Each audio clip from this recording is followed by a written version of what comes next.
A scientific method is based on the collection of data through observation and experimentation. Science Daily.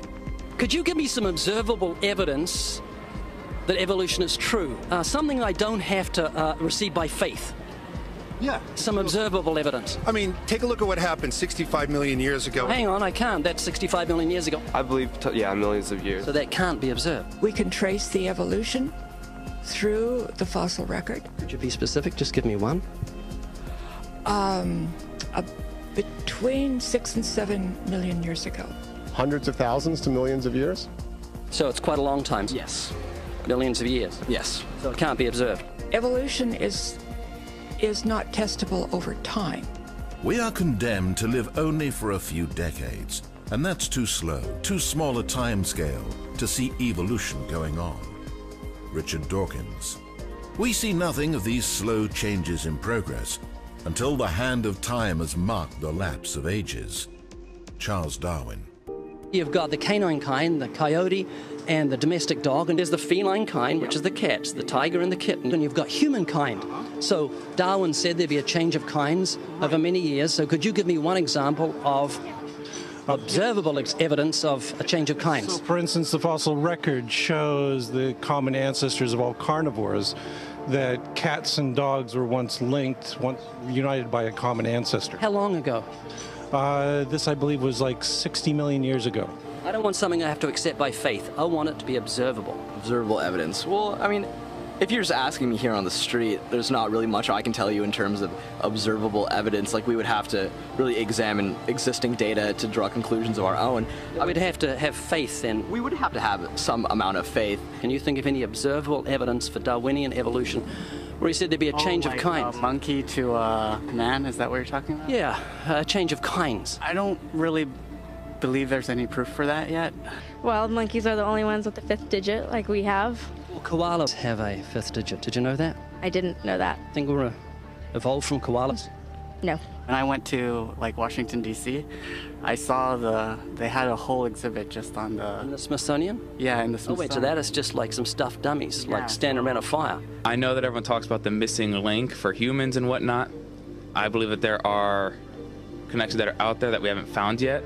I'm going to trust what those experts did. Those experts came up with. I have a strong trust in evolutionary ideas based on the evidence presented. Can you think of any observable evidence for Darwinian evolution, a change of kinds? I haven't seen it myself, but I believe what the textbooks tell me about it, so... You've got faith in the experts? I have faith in the experts, yeah. I guess similar to how religious people have faith that God actually exists, I have faith in the experts knowing what they're talking about. The scientific method must be observable and repeatable. So could you give me one piece of observable evidence for Darwinian evolution? Okay, I would point to, as one great example is look at the genetics of the stickleback. What's that? So stickleback fish are a very interesting collection of species that were recently isolated after the end of the Ice Age. What did they become? They're various species of sticklebacks. They stayed as fish. Well, of course. Can you think of any observable evidence where there was a change of kinds? Fish. Human beings are still fish. Human beings are fish? Why, yes, of course they are. How long did that take? A couple of billions of years, millions. A couple of millions? How is that observable? It's not. We came out of the ground as a mammal, and one mammal created... Come out of the ground? Didn't we come out of the sea? Huh? Well, initially in the beginning, we came out of the ground and the sea after the great destruction of the... So did we have lungs or gills when we came out of the sea? You want to know something? Those that were in the sea, I guess, had gills, and those that were on land had lungs. But if we came out of the sea, we had gills in the sea. You want to know something? Who knows that we came out of the sea or we evolved from mammals? So you don't know? Huh? Of course I don't know. I'm accepting that they did their science correctly. Could you give me an example of Darwinian evolution, not adaptation or speciation, but a change of kinds? These are changes of kinds. They're still fish. They're distinctly different fish. We have thousands of examples. Can you give me one? I can give you thousands. Just one. For instance, I would say look at Lenski's experiments with bacteria then. So what did the bacteria become? The bacteria are still bacteria, of course. So that's not Darwinian evolution. That's not a change of kinds, is it? It is a change. It is a change in the genetic makeup of the bacteria, which is still bacteria. So what did the bacteria become? A new kind of bacterium. It's still bacteria. There's no change of kinds. To summarize, the observable evidence that you give me for Darwinian evolution is bacteria becoming bacteria. No, it is bacteria acquiring new metabolic capabilities. You said before that there is lots of evidence for evolution. I just want one observable evidence for Darwinian evolution, just one. But I gave you some. You don't want... Not some, I want one. Wait, you don't want that. I want one. Yes, I do. I'm pleading with people. You asked me to tell you when I've watched one species evolve into another. Isn't that right? No, one kind into another. There's 14 different definitions of species. So I want a change of kind. When you're talking about kinds or change in families, you're actually talking about macroevolution. You're talking about changes on the level that separate, say, cats from dogs. So could you give me any examples of Darwinian evolution? Well, when you say examples of that, then you have to sort of look at over a longer time frame. It has nothing to do with faith. Faith is something that I have to, unseen, I have to believe in. That's it, unseen. Look, do you believe evolution? Of course I do. Are you a believer in evolution? Yes, I am. When did you start to believe evolution? I started to believe evolution when I started to think out for myself. Is evolution a belief? Well, you know something, evolution is a thought process. This is coming to terms and checking out all the alternatives, like taking a look at the religion, man-made religions. Let me ask you again, is evolution a belief? No, evolution is, well, yeah, in a word, yeah, I could say it could be a belief. When you say change of kinds, you mean the evolution of one species from another or to another?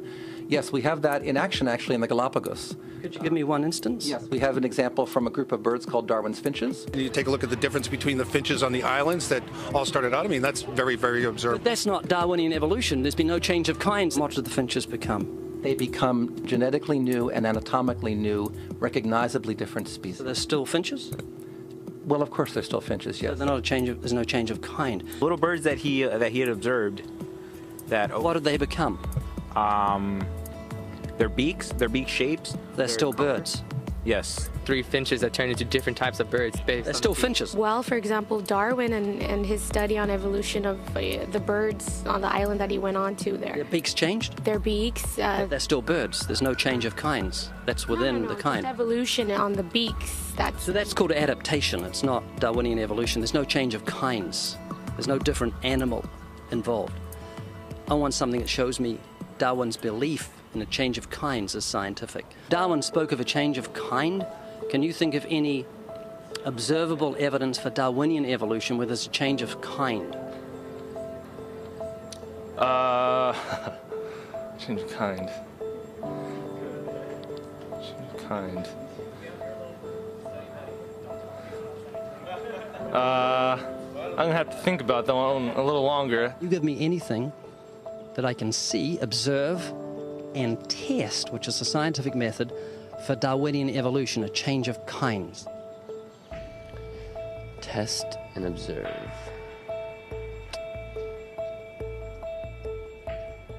Could you give me observable evidence, which is a scientific method for Darwinian evolution, a change of kinds?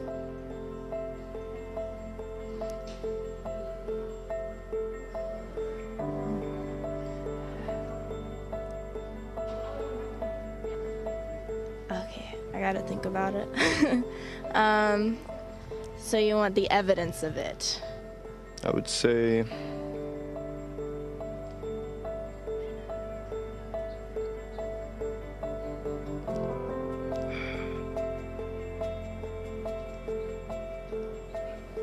I cannot, I think.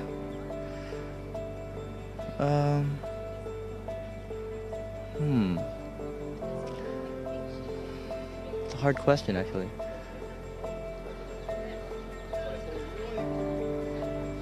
Mitochondrial DNA. So, can you repeat the question again? Could you give me any observable evidence, just one, for Darwinian evolution? Let me think about that for a sec.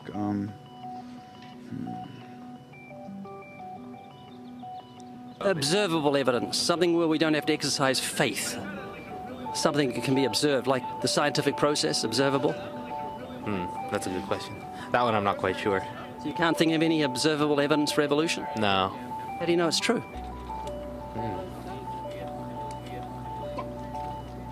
I'm not sure. So Darwinian evolution is not observable, it's not scientific.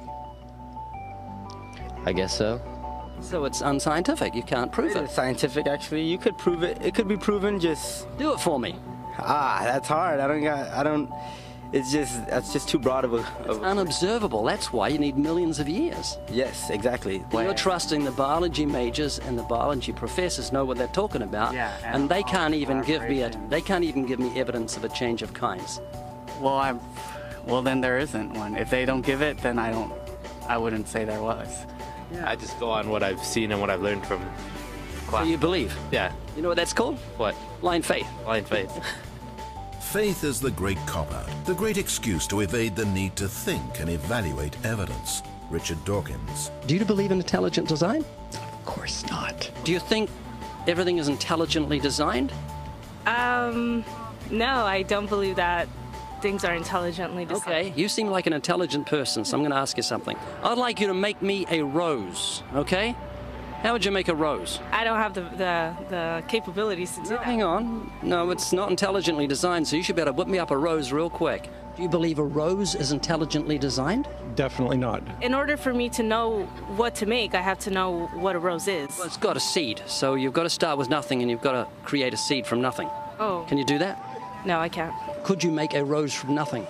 No. Can't make something from nothing. It's just basic, science. A rose from nothing? A rose. Just like, I can't, honestly. Why not?